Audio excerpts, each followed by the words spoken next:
KSEBക്ക് 25 കോടി രൂപയിലധികം നഷ്ടം സംഭവിച്ചിട്ടുണ്ട്. കൂടുതലായിട്ട് പത്തനംതിട്ട ജില്ലയിലും കണ്ണൂർ ജില്ലയിലും ട്രാൻസ്ഫോമറുകൾ, ലൈനുകൾ, HTLT പോസ്റ്റുകളുടെ തകർച്ച, ഇതൊക്കെയാണ് നഷ്ടത്തിൻ്റെ കാര്യങ്ങൾ. ഇതെല്ലാം പരിഹരിച്ചു വരികയാണ്. നഷ്ടം പരിഹരിക്കുകയല്ല, വന്നിട്ടുള്ള കേടുപാടുകളും അതുപോലെ സപ്ലൈ ഡിസ്റപ്ഷനും പരിഹരിക്കാനുള്ള തീവ്ര പരിശ്രമമാണ്. ഇന്ന് പത്തനംതിട്ടയുടെയും ആലപ്പുഴയുടെയും പ്രശ്നങ്ങൾ സംബന്ധിച്ച് അവിടെ ചുമതലയുള്ള മന്ത്രി PC വിശ്വനാഥിൻ്റെയും MLA-മാരുടെയും നേതൃത്വത്തിൽ പത്തനംതിട്ടയിൽ ഒരു ഓൺലൈൻ മീറ്റിങ്ങിൽ ഞാനും കൂടി പങ്കെടുത്തു.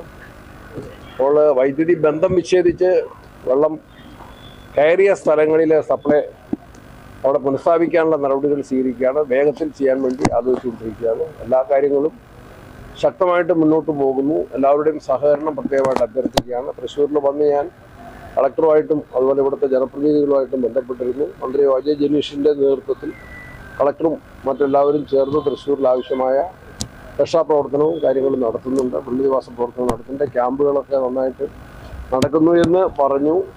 തൃശ്ശൂരിലെ മഴയ്ക്ക് ഒരു ശമനമുണ്ടെന്ന് ഞാനിപ്പോൾ മനസ്സിലാക്കുന്നു.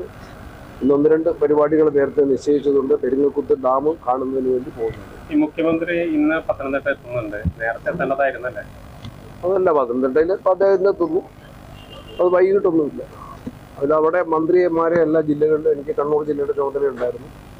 അതുപോലെ മറ്റ് ഓരോ മന്ത്രിമാർക്കും ഓരോ ജില്ലയുടെ ചുമതലയുണ്ടായിരുന്നു. പത്തനംതിട്ടയിൽ PC വിശ്വനാഥ്, ആ പ്രദേശവുമായിട്ട് അടുപ്പമുള്ള ആളുകൾ ചുമതലയുണ്ടായിരുന്നു. മുഖ്യമന്ത്രി തലസ്ഥാനത്തും കേന്ദ്രീകരിച്ചുകൊണ്ട് സംസ്ഥാനത്തൊട്ടാകെയുള്ള പ്രവർത്തനങ്ങൾക്ക് നേതൃത്വം വഹിക്കുകയായിരുന്നു. മുഖ്യമന്ത്രി ഇന്നലെ ഒരു ഇൻവെസ്റ്ററെ കാണാനോ വന്നതെന്നാണ് പറയുന്നത്.